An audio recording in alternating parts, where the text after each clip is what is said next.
അസ്സലാമു അലൈക്കും വറഹ്മത്തുള്ളാഹി. പ്രിയപ്പെട്ട കൂട്ടുകാരെ, ഇന്ന് 6ാം ക്ലാസ്സിലെ ഉലൂമുദ്ദീനിലെ 9ാമത്തെ പാഠം ഇമാമു ദാരിൽ ഹിജ്റ. മോനെ, നീ വീട്ടിലേക്ക് പോയില്ലേ? ഇല്ല. നീ വല്ലതും കഴിച്ചോ? ഇല്ല. എന്നാൽ വരൂ, നമുക്ക് ഭക്ഷണം കഴിക്കാം. തൻ്റെ അടുത്ത് പഠിക്കാൻ വന്ന കുട്ടിയോട് ഉസ്താദ് ഇമാം സുഹരി റളിയല്ലാഹു അൻഹു പറഞ്ഞു. അതൊരു പെരുന്നാൾ ദിവസമായിരുന്നു. എനിക്ക് ഭക്ഷണം വേണ്ട, കുറച്ചു ഹദീസുകൾ പറഞ്ഞു തന്നാൽ മതി. 40 ഹദീസുകളുള്ള എഴുത്ത് പലക ഉസ്താദ് ശിഷ്യന് നൽകി. അത് മുഴുവൻ കണ്ണോടിച്ച കുട്ടി പറഞ്ഞു, ഈ ഹദീസുകളെല്ലാം ഞാൻ പഠിച്ചതാണ്. ഉസ്താദ് വേറെ ഹദീസുകൾ നൽകി. കുട്ടി പറഞ്ഞു, ഇതും ഞാൻ പഠിച്ചിട്ടുണ്ട്. ഉസ്താദ്, നീ വലിയ പണ്ഡിതനായിരിക്കുന്നു. ചെറുപ്പത്തിൽ തന്നെ ഉസ്താദിൻ്റെ അംഗീകാരം ലഭിച്ച ഈ കുട്ടി ആരെന്നറിയുമോ? മഹാനായ ഇമാം മാലിക് ബിൻ അനസ് റളിയല്ലാഹു അൻഹു ആണവർ. ഹിജ്റ 93 മദീനയിൽ ജനിച്ചു. പിതാവിൻ്റെ പ്രേരണ പ്രകാരം അദ്ദേഹം പഠനം തുടങ്ങി. തഫ്സീറിലും ഹദീസിലും ഫിഖ്ഹിലും അഗാധമായ അറിവ് നേടി. അവരുടെ കർമ്മശാസ്ത്ര വഴിയാണ് മാലിക്കി മദ്ഹബ്. UAE, കുവൈറ്റ്, ആഫ്രിക്ക തുടങ്ങിയ രാജ്യങ്ങളിലുള്ള ജനങ്ങൾ മാലിക്കി മദ്ഹബ് അനുസരിച്ച് ജീവിക്കുന്നവരാണ്. മാലിക് റളിയല്ലാഹു അൻഹുവിന് പ്രമുഖരായ നിരവധി ശിഷ്യന്മാരുണ്ട്.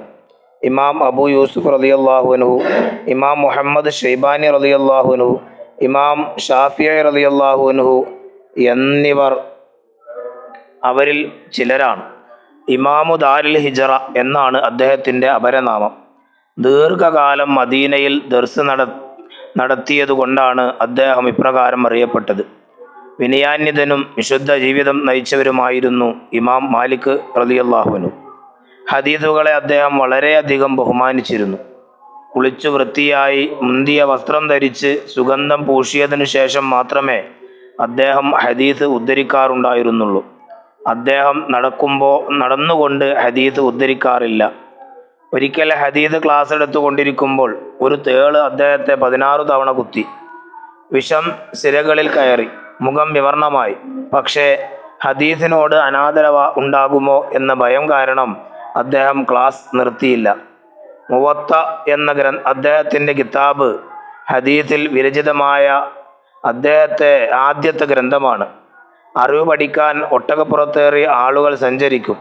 അന്ന് മദീനയിലുള്ള പണ്ഡിതനേക്കാൾ അറിവുള്ള ഒരാളെയും അവർ കണ്ടെത്തുകയില്ല എന്ന ഹദീസിലെ പണ്ഡിതൻ ഇമാം മാലിക് റളിയല്ലാഹു അൻഹു ആണെന്ന് സുഫിയാൻ ബിൻ ഉയൈന റളിയല്ലാഹു അൻഹു പറഞ്ഞിട്ടുണ്ട്. ഹിജ്റ 179 റബീഉൽ അവ്വലിൽ ഇമാം മാലിക് റളിയല്ലാഹു അൻഹു വഫാത്തായി. ജന്നത്തുൽ ബഖീയിൽ അവർ അന്ത്യവിശ്രമം കൊള്ളുന്നു. ഇനി അതിൻ്റെ നഖ്റഉ വ നഫം എന്ന് പറഞ്ഞൊരു ഭാഗം കാണാം. അത് മുഴുവനായി നിങ്ങൾ വായിച്ചു നോക്കുക. ഇനി അതിൻ്റെ വർക്ക് ബുക്ക് നമുക്ക് നോക്കാം. അദ്ദർസു താസിഅ, 9ാമത്തെ പാഠം ഇമാമു ദാരിൽ ഹിജ്റ. നുഅയ്ദുൽ ജദ്വൽ, പട്ടിക തയ്യാറാക്കുക. പൂർണ്ണനാമം മാലിക് ബിൻ അനസ് റളിയല്ലാഹു അൻഹു. ജനനസ്ഥലം മദീനയിൽ.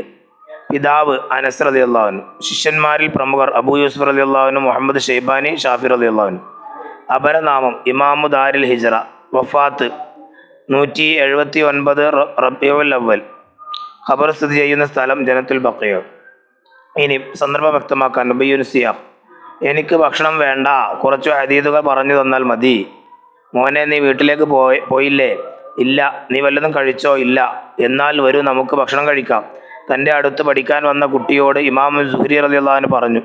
അതൊരു പെരുന്നാൾ ദിവസമായിരുന്നു. അപ്പോൾ കുട്ടി പറഞ്ഞതാണിത്. ഇനി അടുത്തത് 3ാമത്തെ വർക്ക് കാണാം. നുജീബ്, ഉത്തരം എഴുതുക. 1. ഇമാം മാലിക് റളിയല്ലാഹു അൻഹു അഗാധമായ അറിവ് നേടി ഏതെല്ലാം വിഷയങ്ങളിൽ? തഫ്സീറിലും ഹദീസിലും ഫിഖ്ഹിലും. 2. എവിടെയെല്ലാമാണ് മാലിക്കി മദ്ഹബുകാർ കൂടുതലുള്ളത്? UAE, Kuwait, Africa. 3. ഇമാം മാലിക് റളിയല്ലാഹു അൻഹുവിനെ കുറിച്ച് സുഫിയാൻ സൗരി റളിയല്ലാഹു അൻഹു സുഫിയാൻ ബിൻ ഉയൈന റളിയല്ലാഹു അൻഹു പറഞ്ഞതെന്ത്? ഈ ഹദീസിലെ പണ്ഡിതൻ ഇമാം മാലിക് റളിയല്ലാഹു അൻഹു ആണ് എന്ന് സുഫിയാൻ ബിൻ ഉയൈന റളിയല്ലാഹു അൻഹു പറഞ്ഞിട്ടുണ്ട്. ഇനി മാലിക് റളിയല്ലാഹു അൻഹുവിൻ്റെ ഹദീസിനോടുള്ള ബഹുമാനത്തിന് ഒരു ഉദാഹരണം എഴുതുക. ഉത്തരം: ഒരിക്കൽ ഹദീസ് ക്ലാസ് എടുത്തുകൊണ്ടിരിക്കുമ്പോൾ ഒരു തേള് അദ്ദേഹത്തെ 16 തവണ കുത്തി. വിഷം സിരകളിൽ കയറി മുഖം വിവർണമായി. പക്ഷേ ഹദീസിനോട് അനാദരവുണ്ടാകുമോ എന്ന ഭയം കാരണം അദ്ദേഹം ക്ലാസ് നിർത്തിയില്ല. അഞ്ചാമത്തെ ചോദ്യം, ഇമാം മാലിക് റളിയല്ലാഹു അൻഹു ഹദീസ് ഉദ്ധരിച്ചത് എങ്ങനെയായിരുന്നു? ഉത്തരം, കുളിച്ച് വൃത്തിയായി മുന്തിയ വസ്ത്രം ധരിച്ച് സുഗന്ധം പൂശിയതിനു ശേഷം മാത്രമേ അദ്ദേഹം ഹദീസ് ഉദ്ധരിക്കാറുണ്ടായിരുന്നുള്ളൂ. ആറാമത്തെ ചോദ്യം, 16 തവണ തേള് കുത്തിയിട്ടും ഇമാം മാലിക് റളിയല്ലാഹു അൻഹു ക്ലാസ് നിർത്തിയില്ല. കാരണം ഹദീസിനോട് അനാദരം ഉണ്ടാകുമോ എന്ന ഭയം കാരണം. ഏഴാമത്തെ ചോദ്യം, ഇമാം മാലിക് റളിയല്ലാഹു അൻഹുവിനെ കുറിച്ച് ഹദീസിൽ വന്നതെന്ത്? ഉത്തരം, അറിവ് പഠിക്കാൻ ഒട്ടകപ്പുറത്തേറിയ ആളുകൾ സഞ്ചരിക്കും. അന്ന് മദീനയിലുള്ള പണ്ഡിതനേക്കാൾ അറിവുള്ള ഒരാളെയും അവർ കണ്ടെത്തുകയില്ല. ഇനി നൊയ്ദ് മുദക്കിറ, നാലാമത്തെ വർക്ക്. മാലിക് ബിൻ അനസ് റളിയല്ലാഹുവിൻ്റെ ജീവചരിത്രം എഴുതുക. നിങ്ങൾ കണ്ടുപിടിച്ച് എഴുതുക. തഫ്സീസ്, അഞ്ചാമത്തെ വർക്ക്. മുവത്ത എന്ന ഹദീസ് ഗ്രന്ഥത്തെക്കുറിച്ച് ഒരു കുറിപ്പ് തയ്യാറാക്കുക. അസ്സലാമു അലൈക്കും. മാലിക് ബിൻ അനസ് റളിയല്ലാഹു അൻഹുവിൻ്റെ ചരിത്രം ഇതിനോടുകൂടെയുള്ള വീഡിയോയിലുണ്ട്. അതുപോലെ തന്നെ മുവത്ത എന്ന ഗ്രന്ഥത്തെക്കുറിച്ചും ഇതിൻ്റെ പിന്നിൽ വീഡിയോ ഉണ്ട്. അത് നിങ്ങൾ കണ്ട് അതിൽ എഴുതി വെക്കും. അസ്സലാമു അലൈക്കും വറഹ്മത്തുള്ളാഹി വബറകാതുഹു.